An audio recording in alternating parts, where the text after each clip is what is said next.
दोस्तों सिनेमा वाले में आपका फिर से स्वागत है।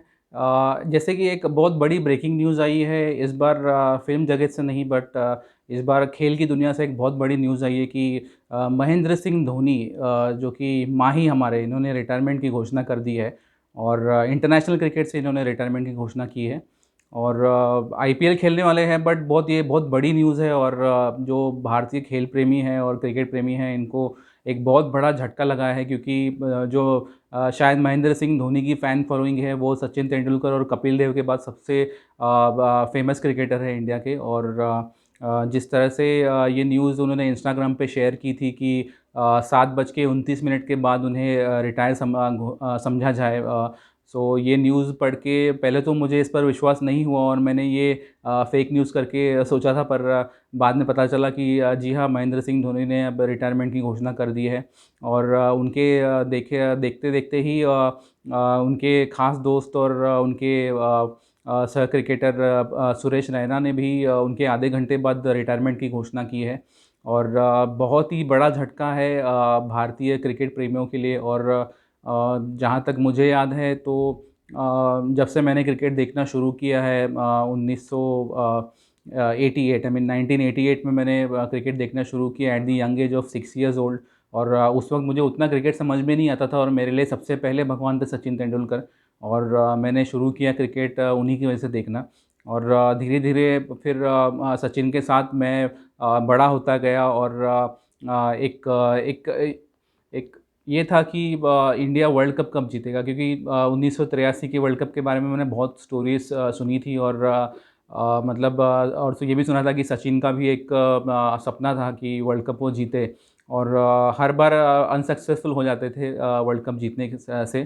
सो वो सपना उनका 2011 में जाके पूरा हुआ और उस वक्त महेंद्र सिंह धोनी कप्तान थे। तो आप सोच सकते हैं कि ये कितनी बड़ी उपलब्धि थी महेंद्र सिंह धोनी के लिए।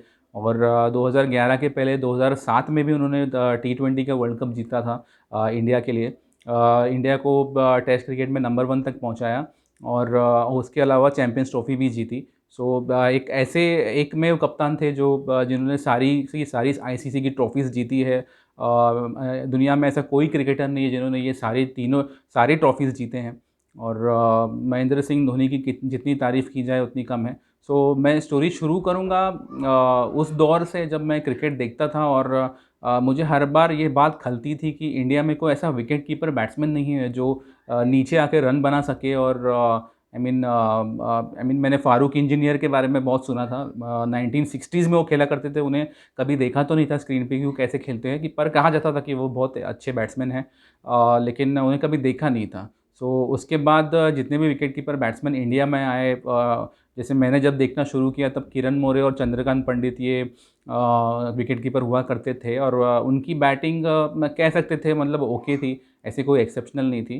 फिर 90s में जैसे जैसे इयन हीली ये सब रिटायर होने लगे। और तो ऑस्ट्रेलिया में एडम गिलक्रिस्ट 1998 में जब एडम गिलक्रिस्ट ने अपने वनडे क्रिकेट में पदार्पण किया, तो उसके बाद से एक दौर सा आ गया जहाँ पे विकेट कीपर बैट्समैन होते थे, वो बहुत अच्छा सा रन कंट्रीब्यूट करते थे। जैसे इंग्लैंड के लिए एलेक्स स्टुअर्ट थे और मार्क बाउचर साउथ अफ्रीका के लिए थे। तो ये मतलब हर एक टीम को उस दौर में एक ऐसा विकेट कीपर बैट्समैन मिल चुका था जो बहुत सारे रन बना सकता है। बट ये एक कमी थी इंडिया के पास नयन मोंगिया हुआ करते थे जो टेस्ट क्रिकेट में रन बना लेते थे, पर वनडे क्रिकेट में उनसे रन नहीं होते थे। तो इंडिया की टीम की एक कमी थी, जिस वजह से 2003 के वर्ल्ड कप में सौरव गांगुली को राहुल द्रविड़ को एज ए विकेट कीपर खिलाना पड़ा। सो राहुल द्रविड़ ने बहुत अच्छी मतलब उधर कामगिरी की, उन्होंने अच्छा विकेट कीपिंग किया। बट ऑब्वियसली वो एक फ्रंट लाइन बैट्समैन थे, उन्हें ज़्यादा ज़्यादा कीपिंग करवाना वो सही बात नहीं थी। और टेस्ट क्रिकेट में आप जानते हैं कीपिंग करना कोई आसान काम नहीं होता।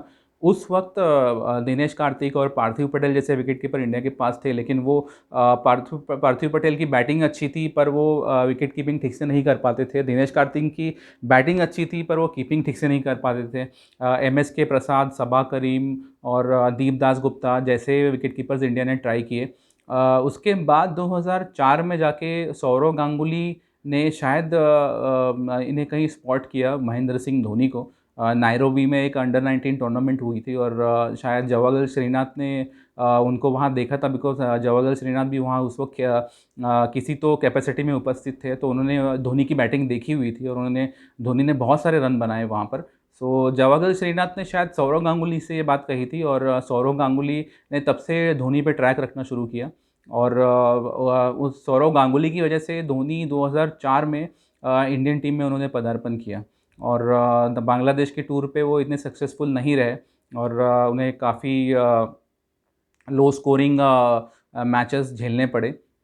जैसे कि आपने महेंद्र सिंह धोनी मूवी में भी देखा होगा कि इनिशियली वो ज़्यादा कुछ नहीं कर पाए थे, और फिर एक मैच आता है विशाखापट्टनम में, जो पाकिस्तान के अगेंस्ट उन्होंने जो पारी खेली थी, जहाँ पे दादा ने उन्हें 3 नंबर पे भेजा था, बिकॉज़ और उस वक्त 3 नंबर पे भेजना पॉसिबल नहीं था, बिकॉज सचिन, सहवाग और दादा का वो फिक्स स्पॉट था, पर दादा ने आई मीन धोनी के लिए अपनी 3 नंबर की स्पॉट छोड़ दी और वो 4 नंबर पे आए, और धोनी को वो 3 नंबर का स्पॉट दिया, और वो धोनी ने जिस तरह से उस मैच में परफॉर्म किया था वो बहुत काबिल तारीफ़ था। वो आज भी वो इनिंग याद की जाती है, और उस वक्त ये कहा गया था कि मैं पाकिस्तानी कमेंटेटर्स की बात सुन रहा था, और उस वक्त ये कहा गया था कि मतलब अब सचिन, सौरव, सहवाग के बाद ऐसा और एक प्लेयर आ गया है, मतलब जिससे डरने की ज़रूरत है वर्ल्ड क्रिकेट को।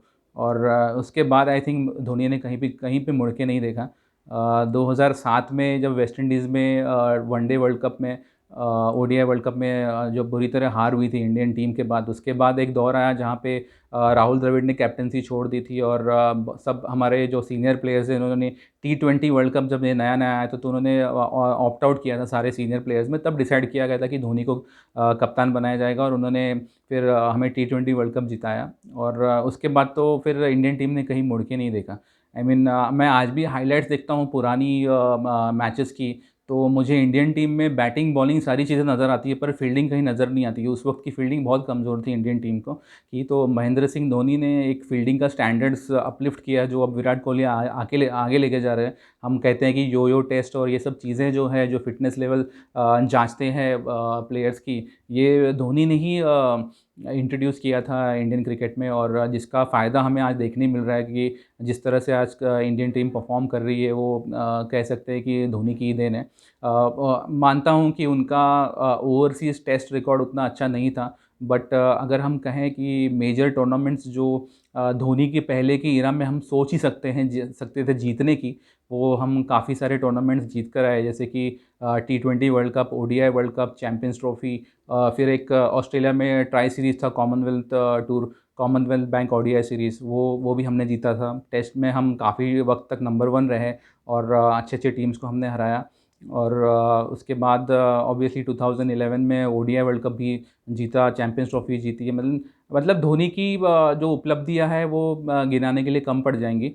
और एक चीज़ है कि इंडिया के पास ऐसा विकेट कीपर आ गया था जो रन बना सकता है, बट और एक ख़ास बात धोनी की थी कि एज ए कप्तान, I mean as a captain, उनकी जो कंट्रीब्यूशन है to Indian cricket, which is I think उसके नज़दीक शायद सौरव गांगुली पहुंचते हैं in terms of winning percentage और द डेडिकेशन लेवल, और शायद वर्ल्ड क्रिकेट में ऐसा बहुत कम wicket keeper, batsman cum captain मिलेगा आपको जिसने इतनी सारी उपलब्धियां हासिल की। I agree, Adam Gilchrist was a very attacking batsman, wicket keeper batsman, but वो एक कप्तान नहीं थे, और धोनी ये इसलिए ये यहाँ पे स्टैंड आउट करते हैं कि वो एक अटैकिंग विकेट कीपर बैट्समैन होने के अलावा एक कप्तान थे जिन्होंने इतनी सारी ट्रॉफियाँ जिताई, और ऊपर से उन्होंने एक ऐसी टीम इंडिया को देकर गए हैं in terms of Virat Kohli और बाकी जो प्लेयर्स हैं, जैसे कि जिन्होंने उन्होंने जिनको स्पॉट किया है, और वो इंडियन क्रिकेट को आगे ले जा रहे हैं। तो कप्तानी तो उन्होंने की है, पर जो टैलेंट को स्पॉट किया है उन्होंने, जो मतलब टैलेंट ढूंढ के निकाले हैं, वो भी बहुत ही काबिल तारीफ़ है। कह सकता हूँ कि ये साल 2020, आई मीन कोरोना पैंडेमिक के अलावा, ये हमें झटके पर झटके दे रहा है। और मैंने अभी धोनी के रिटायरमेंट की बात की, उसके आधे घंटे बाद ही सुरेश रैना ने भी अपनी रिटायरमेंट की घोषणा कर दी है। तो CSK में इन्हें थला और छिन्ना थला कहा जाता है, मतलब थला मतलब बाहुबली, और छिन्ना थला मतलब छोटा बाहुबली। धोनी और रैना की जोड़ी ये अलविदा कह रही है अभी क्रिकेट को, इंटरनेशनल क्रिकेट को। अगले महीने सितंबर में होने वाली IPL में ये दोनों ज़रूर खेलेंगे, लेकिन मुझे ऐसा लगता है कि I am not sure about Suresh Raina, but Dhoni की शायद ये आखिरी आईपीएल भी होगी शायद। और एक मैदान में उन्हें बिना क्राउड के, बिना स्पेक्टेटर्स के कोई अगर फेयरवेल देता है तो नाइंसाफ़ी होगी। और शायद धोनी को एक बेटर फेयरवेल मिलना चाहिए था। और जिस तरह से उनका योगदान रहा है इंडियन क्रिकेट के लिए, उन्हें एक अच्छा फेयरवेल मिलना चाहिए था।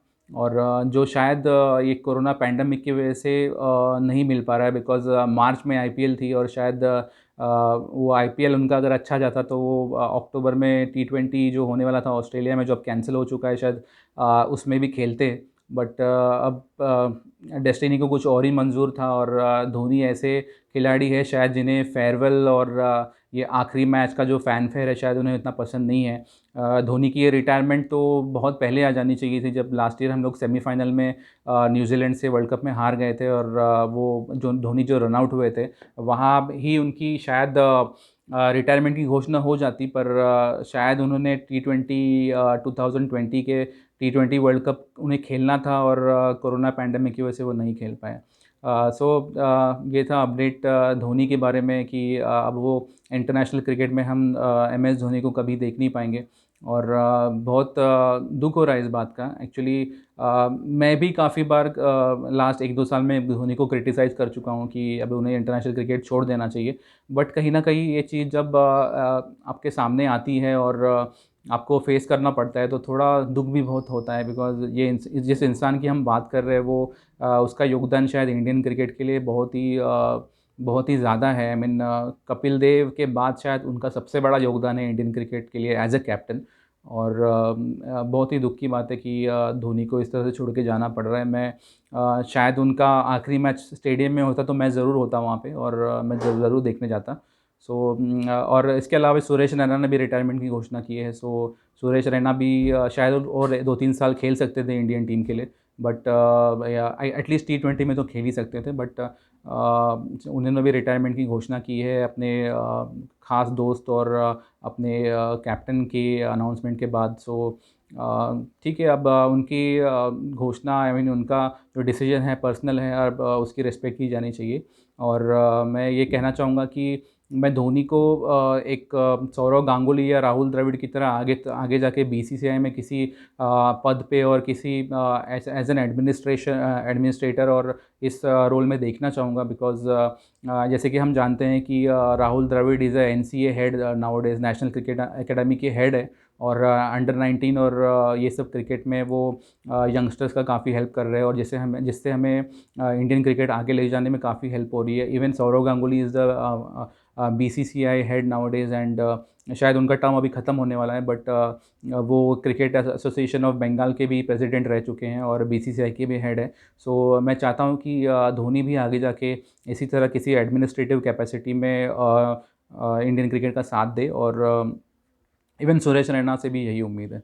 सो ये बहुत बड़ी बुरी खबर थी, और मुझे ये मेरा जो हैंडल है यूट्यूब का सिनेमा वाले, इसमें ये न्यूज़ डालना पड़ा, because I am an avid cricket fan. और बहुत ही जल्द मैं एक क्रिकेट हैंडल का भी शुरुआत करने वाला हूँ आईपीएल के साथ। So please subscribe to my channel, और मेरे आगे वाले चैनल के लिए मुझे शुभकामनाएँ दीजिए। और आपका ऐसे ही आशीर्वाद बनाए रखें, और मैं आपके पास अपडेट्स लाता रहूँगा। सो हैप्पी इंडिपेंडेंस डे, जय हिंद। और धोनी के लिए farewell Dhoni, we will miss you. And for Suresh Raina also, we will miss Suresh Raina, Thala and Chinna Thala. Hope to see you in IPL, and may you perform well and CSK win the trophy this time. Thank you. This is goodbye from Cinema Wala. Good night.